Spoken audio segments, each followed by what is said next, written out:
अभी मैं देख रहा हूँ, जब मैं भी दिल्ली में था जब अपने प्रिपरेशन फेज़ में, तो दिल्ली में पहले सिर्फ 2 इंस्टीट्यूट्स थे मेजर आईआईटी और मेडिकल के लिए। एक आकाश था, हाँ। जो कि शुरू में मेडिकल का था, फिर वो आईआईटी के बनने की कोशिश कर रहा था, और उस समय फिटजी भी था जो आईआईटी का था। फिटजी के अलग अलग सेंटर्स भी थे और आकाश के भी अलग अलग सेंटर्स थे, लेकिन हेड दिल्ली में था। लेकिन अब मैं देखता हूँ कि दिल्ली भी एक छोटा सा हब बनने की कोशिश कर रहा है, और इनफैक्ट बहुत ज़्यादा सक्सेसफुल भी हो गया, अब सफलतापूर्वक भी की गई है, क्योंकि आकाश के भी सेंटर्स हैं, मल्टीपल सेंटर्स हैं, साउथ एक्स में एक है, जनकपुरी में भी कई हैं, ऑलमोस्ट 40 सेंटर दिल्ली एनसीआर में हैं। और फिर एलन के भी सेंटर्स आ रहे हैं, गुरुग्राम में खुल गया, नोएडा में खुल गया, खुलने वाला है, और फिर दिल्ली में खुल गया, जनकपुरी में ही। फिर अनअकैडमी के सेंटर्स नोएडा में खुल गए, जनकपुरी में खुल गए, कुछ जगह हरियाणा में भी जाने का सोच रहे हैं वो, और भी ढेर सारी चीज़ें। तो आपको क्या लगता है कि ऐसा क्यों हो रहा है? सिर्फ इसीलिए क्योंकि एडटेक्स के पास फंडिंग आने लगी, या रिसोर्स आने लगे, या फिर कुछ और भी रीज़न है?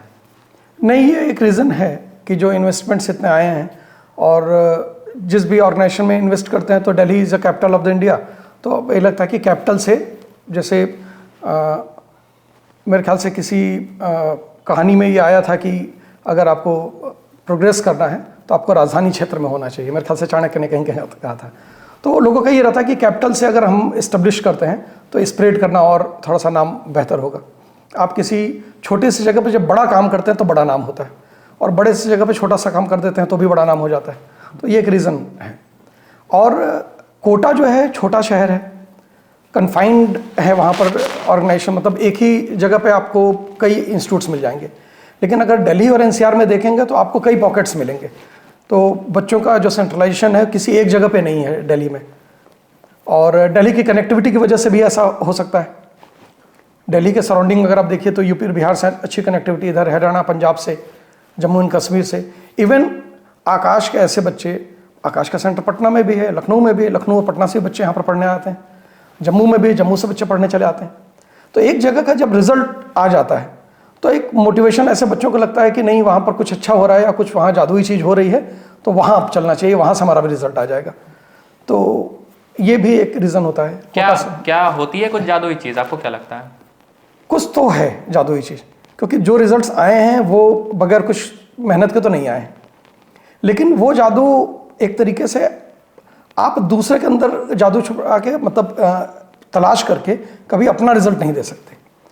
जो जादू है वो बच्चे के अंदर ही है, वही बच्चा जाके रिजल्ट देगा अपने घर से भी, और दूसरे के ऊपर डिपेंडेंट अगर आप जादू देखेंगे तो आपकी लाइफ में तो कभी चेंज नहीं आना है। लेकिन कितना डिफरेंस लग जाता है? आपके पास जो एक्सपीरियंस है तो उसमें आपको क्या लगता है कि कितना डिफरेंस आ जाता है? मान लीजिए कि किसी इंस्टीट्यूट के एक सब सेंटर्स पे कोई पढ़ रहा है दूर में, जहाँ पे निश्चित तौर पे रिसोर्स की कमी है या फिर कन्फाइंड रिसोर्सेज हैं, और वो हेड ऑफिस में पढ़ रहा है, तो डिफरेंस कितना आ जाता है?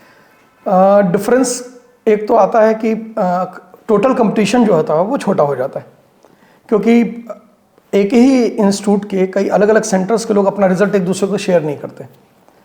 ऐसा लगता है कि कहीं उनको ये ना पता चल जाए कि हमारे यहाँ क्या रिजल्ट होने वाला, उनके यहाँ, मतलब छुपा के रखते हैं एक तरीके से। तो अब अगर 100 बच्चों के बीच में अगर आप पढ़ रहे हैं तो आपका रिजल्ट 100 बच्चों के बीच में आ रहा है, 1000 बच्चों में पढ़ रहे हैं तो 1000 बच्चों में रिजल्ट आ रहा है। तो बड़े सेंटर का एक ये फ़ायदा होता है कि आप एक बड़े मास के साथ अपने आप को चेक कर पाते हैं या जज कर पाते हैं। तो ऐसा लगता है कि इंटरनल पॉलिटिक्स जो है वो अलग अलग सेंटर्स में भी होती है, इसलिए भी ड्रॉबैक आते हैं? इंटरनल पॉलिटिक्स होता है, उसको मना तो नहीं किया जा सकता, क्योंकि ह्यूमन नेचर में हर आदमी कहता है मेरे साथ राजनीति हो गई। तो करने आया कौन? कोई भगवान तो नहीं आया राजनीति? राजनीति तो सभी लोग करते हैं एक दूसरे से, और ये बहुत इसके लिए सब्जेक्टिव भी नहीं हो सकता है कि आप किस चीज़ को राजनीति कहते हैं। हम आपके बारे में कोई बात कर रहे हैं किसी से, हो सकता है यही राजनीति हो। तो इसको बहुत डिफाइन नहीं किया जा सकता। लेकिन किसी भी तरीके से अगर आप किसी का बुरा नहीं चाह रहे हैं तो हम उसको राजनीति नहीं मानते हैं, और आप किसी का फ़ायदा करना चाहते हैं तो अच्छी बात है, उसको राजनीति में हम नहीं मानते हैं।